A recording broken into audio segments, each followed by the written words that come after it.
Welcome to யாவரும் கேளீர். நான் உங்கள் பத்ரி பேசுகிறேன். விக்ரம் படத்துடைய ட்ரெயின் அதை பகிர்ந்து நம்மவர் கமல்ஹாசன் அவர்கள் ஒரு ட்வீட் போட்டிருக்காரு. ஸோ அதை பற்றியும் நேற்று உலகநாயகன் கமல்ஹாசன் அவர்களும் இசைஞானி இளையராஜா அவர்களும் ரெண்டு பேரும் சேர்ந்து KGF 2 படம் பார்த்துருக்காங்க. ஸோ அது பற்றியும் விக்ரம் படத்துடைய வேறு சில விஷயங்கள் அதெல்லாம் சேர்த்து ஒரு வீடியோவை பார்க்க போகிறோம். அதை பார்க்குறதுக்கு முன்னாடி நம்ம சேனலை சப்ஸ்கிரைப் பண்ணாதவங்க சப்ஸ்கிரைப் பண்ணிவிட்டு இந்த வீடியோவை பாருங்கள். பக்கத்தில் உள்ள பெல் ஐக்கானை அழுத்துங்க. யாவரும் கேளீர். உலகநாயகன் கமல்ஹாசன் அவர்களுடைய 232வது படம் ராஜ்கமல் நிறுவனத்துடைய 50வது பிரம்மாண்டமான தயாரிப்பு விக்ரம். இந்த படம் ஜூன் 3 வெளிவர இருக்கிறது உலகமெங்கும் அப்படிங்கிறது நமக்கு எல்லாருக்குமே தெரிஞ்ச விஷயம்.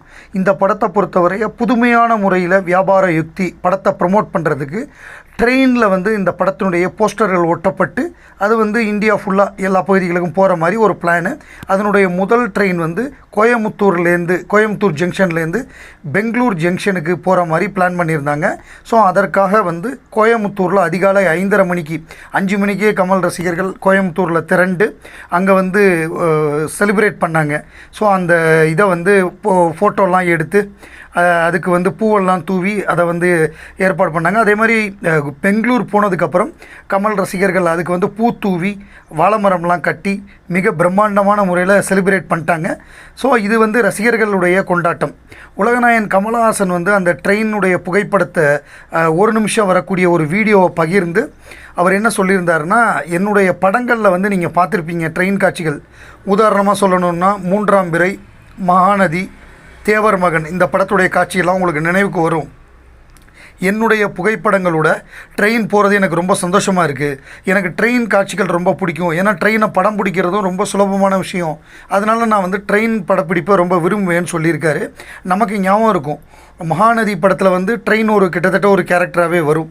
அந்த பொங்கல் பாட்டாக இருந்தாலும் சரி, அது அவருடைய கிராமத்துலையாக இருந்தாலும் சரி, அவர் ஜெயிலில் இருக்கிறப்ப பக்கத்தில் அந்த ட்ரெயின் போகிற அந்த இதுவும் சரி, அது ஒரு முக்கியமான ஒரு விஷயமா இருக்கும். அதே மாதிரி தேவர் மகன் படத்தை பொறுத்தவரைய உலகநாயகன் கமல்ஹாசன் அவர் ட்ரெயினில் தான் அந்த கிராமத்துக்கு இறங்குவார். அதாவது ட்ரெயினில் அந்த கிராமத்துக்கு இறங்கிட்டு அந்த கிராமத்தில் உள்ள ஒரு முக்கியமான விஷயத்தை பண்ணிவிட்டு திருப்பி போகிறப்ப ஜெயிலுக்கு போவார் அதே ட்ரெயினில் ஏறி. ஸோ அந்த மாதிரி அவருடைய பயணம் ட்ரெயினில் ஆரம்பித்து ட்ரெயினில் முடிகிற மாதிரி தான் தேவர் மகனுடைய திரைக்கதை இருக்கும். அதே மாதிரி 3ஆம் பிறையோட கிளைமேக்ஸ் மறக்கவே முடியாது. அந்த ட்ரெயின் கிளைமேக்ஸ் ஸ்ரீதேவியை பார்த்துட்டு அவர் நடிக்கிற அந்த கேத்தி ஸ்டேஷனில் அவர் பண்ணக்கூடிய அந்த நடிப்பு தேசிய விருது பெறக்கூடிய ஒரு நடிப்பாக அமைஞ்சது. இது எல்லாமே இதை தாண்டி குருதி புனலில் அவர் அந்த ட்ரெயின் கிராஸ் ஆகிறப்ப தாவுறது அந்த ஃப்ராக்ஷன் ஆஃப் செகண்டில், இந்த மாதிரி ஏராளமான விஷயங்கள் ட்ரெயினை சம்மந்தமாக ஞாபகம் வருது. ஸோ அந்த மாதிரி இந்த படத்துலையும் ஏதாவது ட்ரெயின் சம்மந்தமாக காட்சிகள் வரும் அப்படின்னு நம்ம எதிர்பார்க்கலாம். ஏன்னா அதை ஒரு இன்டைரக்டாக சொல்கிற மாதிரி தான் இருக்குது. இது ஒரு விளம்பர யுக்தி பெருவாரியான மக்கள்கிட்ட கொண்டு போய் சேர்க்கணுங்கிற ஒரு பாயிண்ட்டாக இருந்தாலும் படத்துலையும் இது இருக்கிறதுக்கான வாய்ப்புகள் இருக்குது அப்படின்னு தான் நம்மளால் யூகிக்க முடியுது.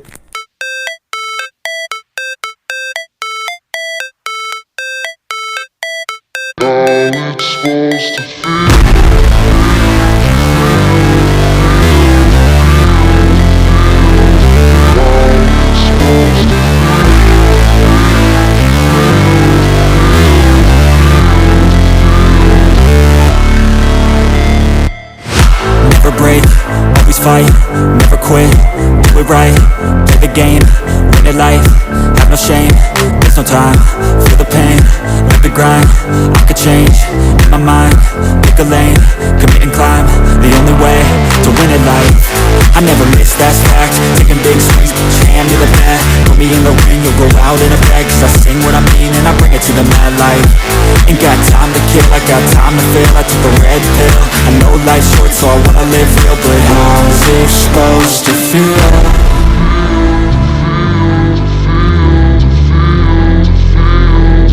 How's it supposed to feel?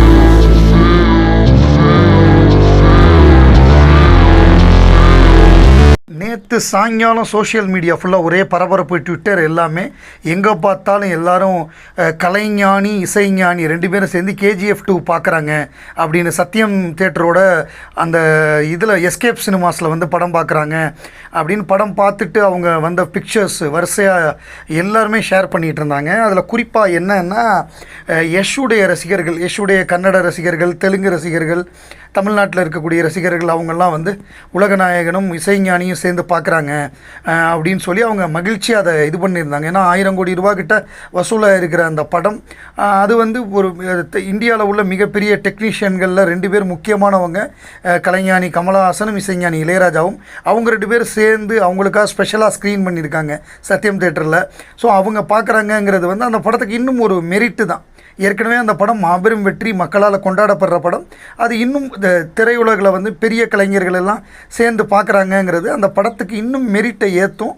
அது வந்து இன்னும் ரசிகர்களால் கொண்டாடப்படும். ஸோ அத்தகைய ஒரு நிகழ்வாக இந்த ஒரு நிகழ்வு கலைஞானியும் இசைஞானியும் சேர்ந்து அந்த படத்தை பார்த்தது அமைஞ்சது KGF 2. விக்ரம் படத்தை பொறுத்தவரை அதில் பல்வேறு விஷயங்கள் இருந்தாலும் அதில் வந்து அந்த டீஏஜிங் டெக்னாலஜி அப்படிங்கிறது தான் பெருசாக பேசப்படுது. ஸோ அந்த காட்சிகள் ஃப்ளாஷ்பேக் போர்ஷனில் இருக்கும், அதில் அவருக்கு ஜோடி இருக்கும் அப்படிங்கிற மாதிரியாக சொல்கிறாங்க. அதுக்கு அந்த ஜோடியாக நடிக்கக்கூடிய நடிகையோட பேரும் ஏற்கனவே நம்ம சொல்லியிருந்தோம், ஷிவானி ஸ்ரீவத்சவா அப்படிங்கிற நடிகை தான் நடிக்கிறாங்க அப்படின்னு. ஸோ அதை பொறுத்தவரை அந்த டீஏஜிங் டெக்னாலஜிக்காக மட்டுமே அந்த வின்டேஜ் கமல் 80களில் வரக்கூடிய அந்த விக்ரம் படத்தில் இருக்கிற மாதிரியான கமல் மாதிரியே கொண்டு வரணுங்கிறதுக்காக 10 கோடி ரூபா வரைய செலவு பண்ணியிருக்காங்க. அந்த பர்டிகுலர் அந்த டெக்னாலஜிக்காக மட்டுமே. ஏற்கனவே ஆதவன் படத்தில் பார்த்தீங்கன்னா அந்த அதாவது எப்படின்னா சூர்யாவோட தலையை மட்டும் மாற்றிருப்பாங்க. அது வந்து டீஏஜிங் டெக்னாலஜி கிடையாது. அது வந்து ரொம்ப பொருந்தாமல் இருக்கும். ஐரிஷ் மேனில் பயன்படுத்துகிறது தான் டீஏஜிங் டெக்னாலஜி. அது வந்து எப்படின்னா ஒரு இளைஞரை வயசானவராக காமிக்க முடியும், வயசானவரை இளைஞராக காமிக்க முடியும். ஏஜை மாற்றுறது தான் அந்த டீஏஜிங் டெக்னாலஜி. அந்த ஐரிஷ்மேனில் பயன்படுத்துகிற டெக்னாலஜி தான் விக்ரமில் பயன்படுத்தியிருக்காங்க. அதுக்கு 10 கோடி ரூபா வரைய செலவாக இருக்குது அப்படிங்கிற மாதிரியே சமூக வலைத்தளங்களில் பதிவுகள் இருக்குது.